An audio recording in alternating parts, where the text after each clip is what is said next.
everyone! Good morning! It's me, your Miss Mellow. So, ayan, today is my day off. So, maulan pa rin. Kala ko naman titigil na yung ulan. Hindi pa rin. So, ngayon, food trip tayo. Food trip! So, dahil pagsama-samahin na natin yung ating lunch, breakfast, and merienda. So, ang dami kong pagkain. Nakikita niyo yan. Patay gutom yan. So, dahil ang dami kong gagawin today, naka-ano na talaga eh. Dami kong maglalabas sana ako, maglilinis. Pero natatamad ang person kasi nga maulan. So, baka wala akong magawa kahit isa. So, samahan niyo ako today kumain. So, meron tayong ang aking ulam. Actually, ito, pansit. Almusal talaga to. Kasi may kasama pa itong pandesal mga niyo. Ito, pandesal oh. Here, the pandesal. So, ayan. Breakfast dapat talaga yan eh. So, dahil tamad tayong kumain ng hiwa-hiwalay, pag-isahin na lang natin. O, meron din akong siomay. It's big siomay. Yan. Then, ang ating pinaka-ulam for today is may ganun pa yan, ha? Here. Kita niyo yan? Oh my God. It's so yummy. Na ginataang... Wait lang, lapit ko. Ayan. Ginataang santol. Dinala ko to, luto na. Luto na ni Papa bago pa ako bumalik ng Maynila. So, siguro ano na siya, mag 1 week na yan. Nilagay ko lang siya sa freezer. O, diba? Ganyan lang tayo. Dapat meron tayong konting diskarte. I-freezer natin. So, ito na siya. Ininit ko naman to bago ko siya kainin. So, ito yung ating ulam for today. My God, ang sarap na ito mga mi. Kapag Bicolana at Bicolano ka, legit, alam niyo to. Tutong Bicol, so santol. Yung buto neto, oh my God, nangilo yung ngipin ko kasing iba maasim, yung iba matamis. Pero sobrang sarap. Oh my God, dati nilulunok pa namin yun ng mga bata kami yung buto ng santol. Sabi nila kapag nilunok mo yun, tutubo yun sa tiyan mo. O, diba? Pero syempre, mema lang yun. Pero bawal lunukin yun na kasi malaki mamaya, mabulunan kayo. So, tamang ang dami sinabi. Tamang daldal na. Kumain na tayo mga mi. Samahan niyo akong kumain today.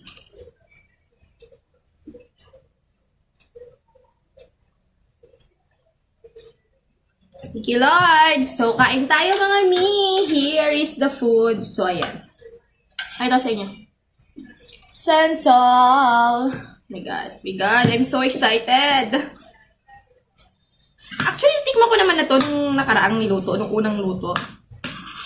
Yan, nainggit sa kapatid. Nagpaluto kasi yung kapatid ko, si Brian. So, syempre, inggitera, Miss Melo, nagpaluto din. So, dinala ko namin, wala pala ako kasama. Dinala ko dito para matikman din ni Rose Ann. Kasi nag-crave siya. So, ayan, mga mi, unang first bite.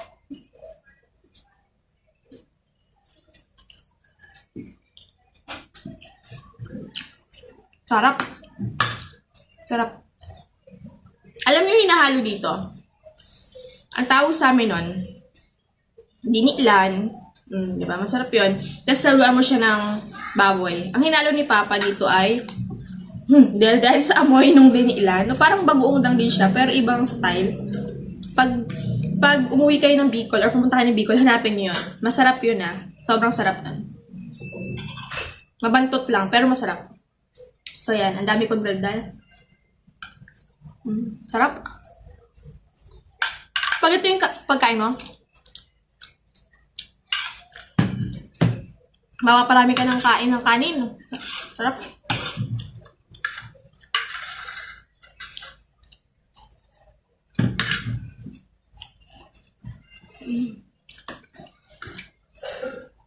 Ang hinalo lang dito ni Papa is, yung nga, diniilan sa kalongganisa. Diba? Ginataang. Tatagal to pag nilagay mo sa freezer, syempre. Food prep ang tawag dun. So, ayan.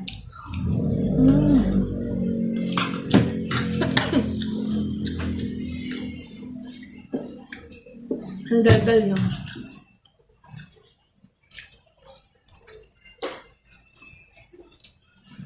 Pero ang turo ng mga magulang sa bata, huwag magsasalita pag puno ang bibig. Huwag niyong gayaan si Miss Melo, ha? Wala. Dami ko na nakain.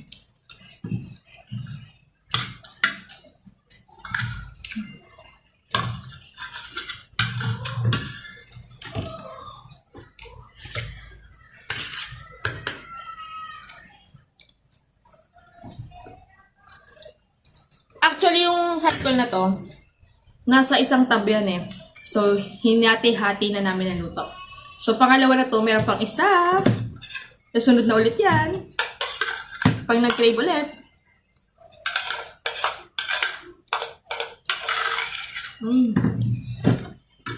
Panalo to.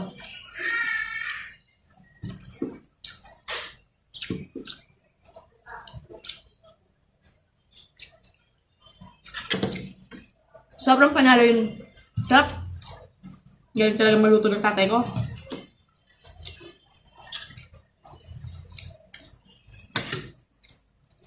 Pero bago natin makalimutan, tingnan natin yung siomay. Binili ko lang to sa katrabaho ko eh. Binibenta niya. Ay, parang, binibenta niya. Order ka lang. Beef siomay.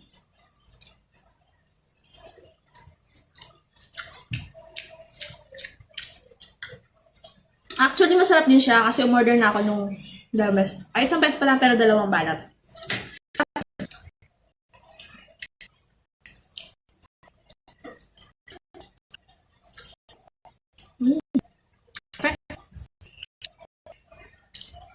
Ito,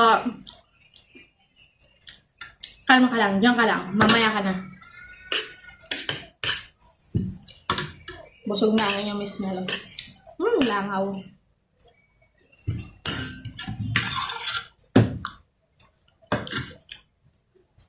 Bye! Kaya rin kayo at ingat kayo dahil uulan. Bye!